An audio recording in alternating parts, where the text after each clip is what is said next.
Why haven't we seen in the United States more success by a powerful coalition, essentially coming from the left, but not necessarily defined by what the conception, traditional conventional wisdom might be of the left, of labor, minorities, poor, we have black seen and white? We have seen it. What was it the last time you saw it? A number of times. We saw it in the 60s. That's where the Great Society programs come from. We saw it in the 30s. That's where the New Deal comes from. And in fact, this is a battle that goes back to the origins of American history. You know, the original constitutional framework, the way Madison... The author of the Great Society programs was Lyndon Johnson. That's right. And the programs are not initiated by leaders. That's a serious misunderstanding. Well, those programs were initiated primarily by people who actually, many of them who'd served with FDR. See, that's a serious misinterpretation, I believe, of the way the political system works. Leaders may sign their names and they may push programs, but they do it because a popular constituency is compelling them to do it. That's the way changes take place.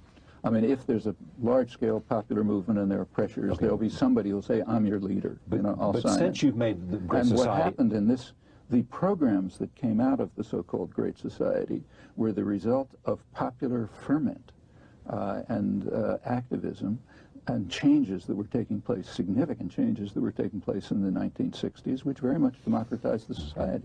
And it led to these programs. Since then, there's been an enormous counterattack from business sectors trying to beat it back. And that's the course of history. You know, it's the same with the civil rights movement. It was the same with the labor movement. But other than freedom of speech, what else do you think is part of what America represents? Yes. Represents. Well, is. Good about American life. Well, there's a lot of things I like that are, I think, great about American life. For one thing, we have, compared with other societies, there's very little in the way of a kind of a caste system. Yeah. So people interact independently of social position. Is there meritocracy? There is, certainly in terms of policy formation. That's overwhelming. But we're talking in terms of personal interaction. Does it matter whether you're this is what you do or that's what you do? Yeah. Well, these interactions among people, informal interactions, are, in my view, much healthier in the United States than other societies that I know. Now, those are important facts about a culture. Freedom of speech is not just a matter of law. It's a matter of being internalized, you know, realizing, understanding that's my right and I'm going to defend it. That's important. And the same is true of other rights. Actually, the United States has become a much more civilized society since the 1960s, just in our recent lifetimes. Because, do you think? Well, because of popular activism. Let's take women's rights. Was that an issue 40 years ago? No. Environmental issues, did they exist 40 years ago? No.